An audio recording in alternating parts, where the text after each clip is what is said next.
Hello and welcome to another City Daily. My name's Julia, and one of the things that I'm really passionate about is pastoral care.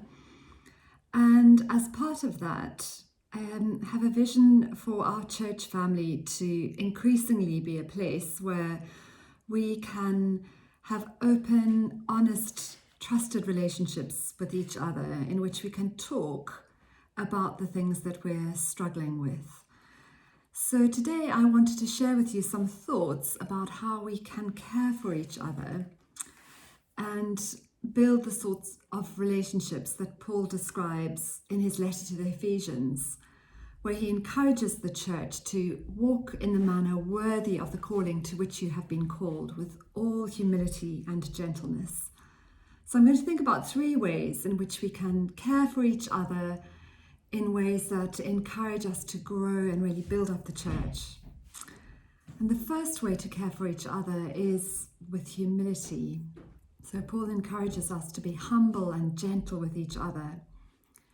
Probably one of the most important personal qualities in building caring, trusted relationships is the humility of recognizing our own need of God's care and mercy in our lives.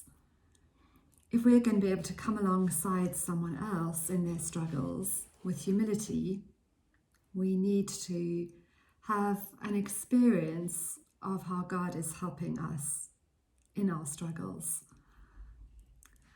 I think there can be a danger for some of us in seeing ourselves as the caregivers. And you may identify with this or know of people who see themselves as the strong, supportive, rock-like people whom other people turn to in times of trouble. It can be that if you very strongly identify with being a caregiver, it's much more difficult when faced with your own vulnerability or neediness to acknowledge this and put yourself in the path of others' care. And if I'm honest, it can be like this for me. I can feel much more comfortable praying for somebody else and much more reticent in asking someone to pray for something that I am stuck with in my own life.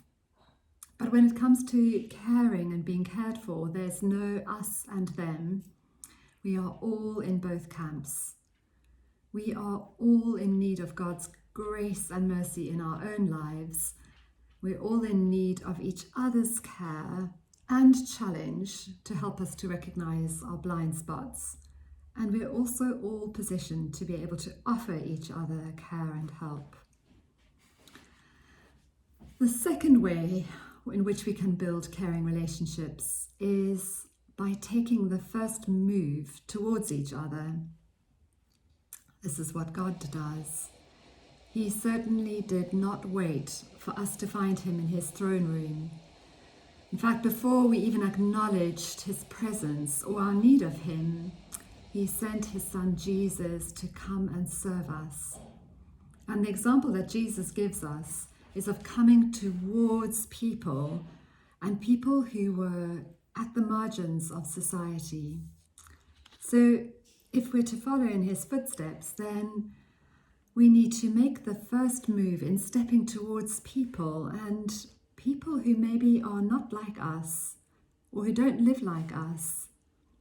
Of course, this is much more challenging, but it is God's means of grace to us and the context in which he grows and refines us.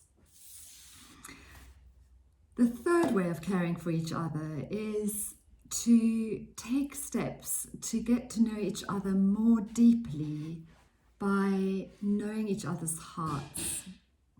So we have a God who is interested in us and interested in even the small details of our lives. He knows the number of hairs on our head.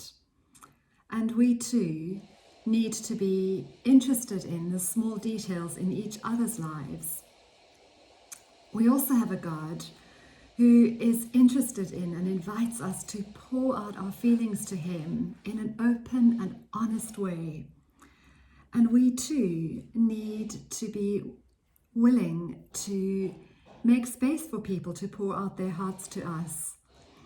And we also have a God who is most of all interested in the condition of our hearts and what our hearts give allegiance to. So if we are to pay attention to what matters most to God, then we need to pay attention to each other's hearts. And ways in which we can do this is to be listening out for people's feelings and for what they suggest are most important to someone. We can be listening out for what somebody really hopes for, or what somebody fears most, for what really brings joy to someone, or what makes them sad.